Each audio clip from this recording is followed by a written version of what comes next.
Hi, and welcome to the Wednesday Word. Our story today is by Scott Adams, and it's called Today, Maybe It's You.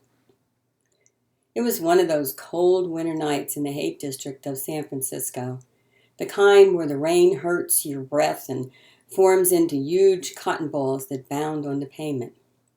I was driving an eyesore that could only be referred to as a car by someone who was either a shameless liar or a good friend.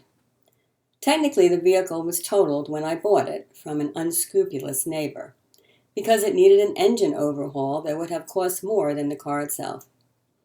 I added a quart of oil before every journey. I tried to imagine I was driving a huge magical snail. That way I didn't mind the slow speeds and the slime trail it left. The car's outer paint had transformed into a hideous mixture of rust and something brown. If anyone ever wondered what the inside of an automobile seat looked like, my car had the answers. It was a difficult car to drive because you had to keep your fingers and toes crossed to keep the engine running. That night, I must have uncrossed my fingers because the car died in the middle of a 4-lane stretch of Oak Street. I coasted for as far as I could, hoping for a place to turn off, but the street was lined with parked cars, and the nearest intersection was beyond coasting distance. There I sat, in busy evening traffic, no lights, no locomotion as tons of steel and plastic screamed by me. In my rearview mirror, I saw a pair of headlights pull up and stop behind me. Oh, I knew what was coming. Soon the horns would start and someone would be yelling at me. In San Francisco, if you dawdle too long after a light turns green, you get the horn. If you dare to come to a full stop at a stop sign, you get the horn from the car behind you. I figured I was begging for trouble, but I was wrong. A stranger got out of the car and came to my window. He shouted, "Do you want to push?" I was stunned, but must have nodded in the affirmative.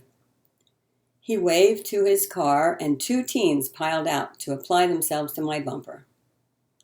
When I was safely delivered to a side street, they hopped back into their car and rejoined the sea of anonymous traffic. I didn't get to thank them. Over the years, I've realized something about the stranger who stopped to help. I've noticed that every time I am in trouble, he appears. He never looks the same. Sometimes he is a woman. His age and ethnicity vary, but he is always there.